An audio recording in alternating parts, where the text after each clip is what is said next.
Hi everyone, welcome to my tutorial on how I draw faces. And in this video, I have broken it down into sections, which you can see on the screen, so you can skip to whichever part you want to watch.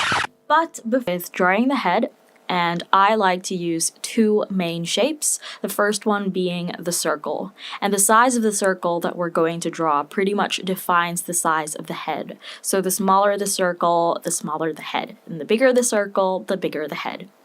And the next shape is the inverted triangle. And the height of this triangle actually defines the shape of the jaw that we want to draw. So for example, for a pointy jaw, we'll have to draw a tall triangle. However, a square jaw is a short triangle. And the next thing I like to take note of is the distance between the circle and the inverted triangle, because changing this distance can help us create a range of face shapes, such as an oval face shape, a square face shape, and a triangle face shape. And there are actually three main combinations that I like to use, which you can see on the screen, but for the demonstration I will be using the first combination and the most common one. Now that we have the basic head shape, let's add in the guidelines for the facial proportions, which is the ratio that I like to use. So let's start by dividing the head into 2 vertical sections and 6 horizontal sections so that we end up with a total of 7 horizontal lines. And I've named each line as line 1, 2, 3, and so on so that it's easier to explain. But basically, line 1 is for the top of the head. Line 2 is for the hairline. Line 3 is for the eyebrows. Line 4, which is the halfway point of the head, is for the eyes. Line 5 is for the nose. Line 6 is for the mouth. And lastly, line 7 is for the chin. Now that we have the guidelines, we can start adding in the facial features, starting with the eyes. When drawing the eyes, I like to start with a basic leaf shape on line 4. And the height of this shape can determine how big or how small the eyes we want to draw.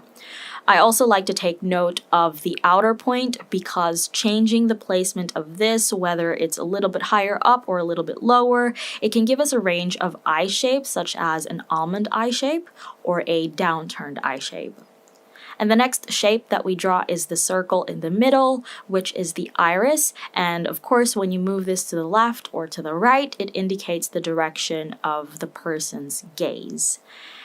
And then we also have an arch above the eye to indicate the eyelid or the crease of the eye. Now the distance of this to the eye gives us a range of eye shapes once again. So for example, a monolid or deep set eyes. And also changing the angle of this can give us either upturned eyes or downturned eyes. And the last thing I like to take note of is the distance of the left eye to the right eye. Normally, this distance is another eye.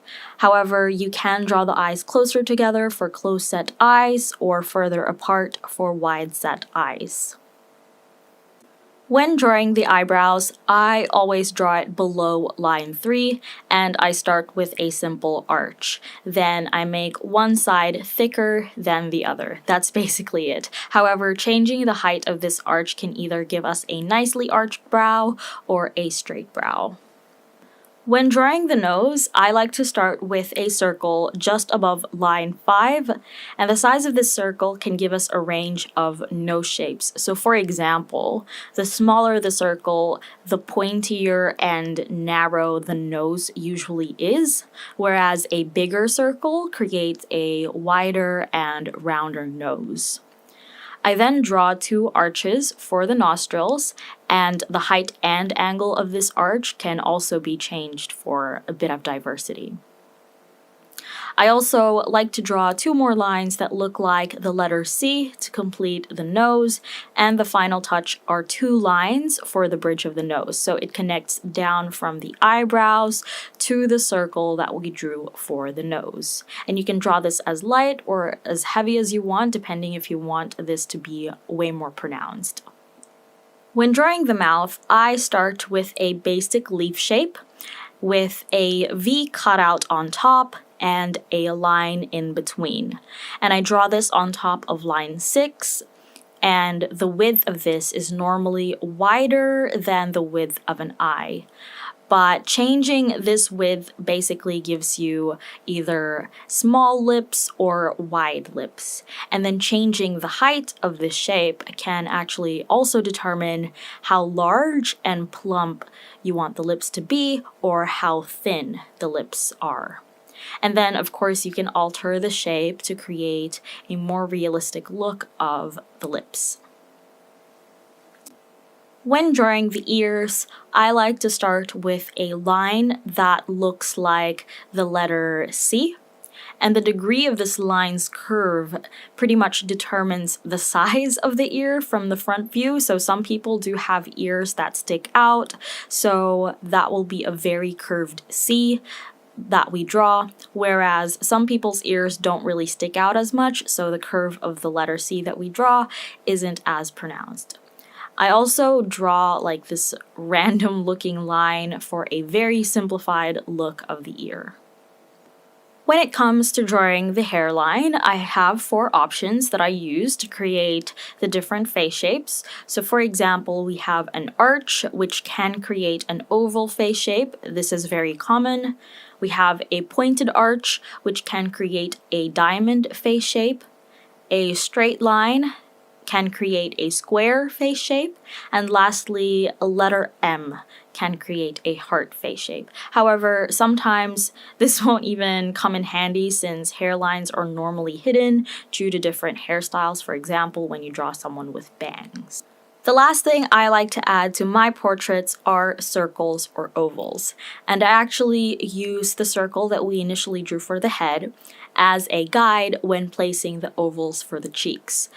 I do like to add these, but for you, it's optional. However, if you've been following my style and my art, you would know that I like to add these for my portraits.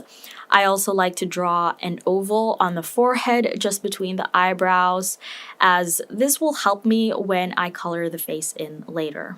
And then lastly, I like to add a circle on the chin just underneath the mouth, as this one helps me shape the jaw. And as a bonus, feel free to draw the neck. For a more realistic look and something that I personally like, I draw it almost as wide as the jaw. However, you can change the width to make it nice and slender. And once you've added in all of the facial features and the hair as well, which will hopefully be in another video, you finally have drawn a face. So when it comes to drawing faces and pretty much anything, I highly recommend using references because reference images are very helpful when you're just starting out to draw. And it also gives you an idea of the diversity in faces, face shapes, and facial proportions. So I do hope that you've got an idea of what the basics are and how you can change that up through this video.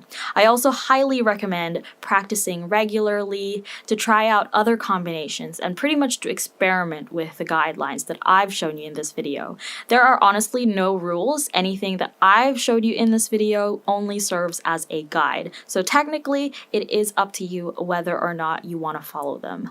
But I do hope that you have found this helpful. In the description box are some links to resources and an exercise sheet that I've also included. And lastly, of course, I hope that your main takeaway from this is to have fun, because that's the most important part of drawing. Have fun and enjoy the process. So if you like this video, and I hope that you did, if you found this helpful, and I also hope that you did, please give this video a thumbs up, leave a comment in the comment section down below of anything you'd like to see from me in the future, because I would like to bring this channel back to life. Subscribe if you haven't already for more content from me. Feel free to share this video